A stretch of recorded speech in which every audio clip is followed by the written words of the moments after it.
அதாவது பரிசுத்த ஆவியானவர் பாவத்தை குறித்தும் நீதியை குறித்தும் நியாய தீர்ப்பை குறித்தும் உலகத்தை கண்டித்து உணர்த்துவார். எது பாவம், எது சரி, எது தவறு என்பதை நமக்கு தெளிவாக உணர்த்துவார்.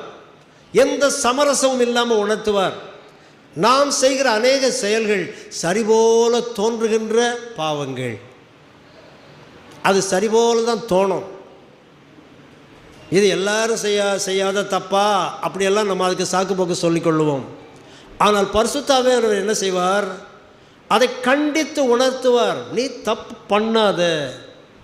ஆண்டவரே, இந்த சின்ன தப்பு பண்ணலைன்னா எனக்கு சர்வைவலே பிரச்சனை ஆகிடும் ஆண்டவரே, இந்த உலக வாழ்க்கையே கஷ்டமாக போயிடும் ஆண்டவரே. ஆண்டவர் என்ன சொல்லுவார் தெரியுமா? அதை டேக்கிள் பண்ணுறதுக்கு, அதை சமன் செய்வதற்கு என்னால் முடியும். நீ என்னை நம்புவதாக இருந்தால் நான் சொல்வதை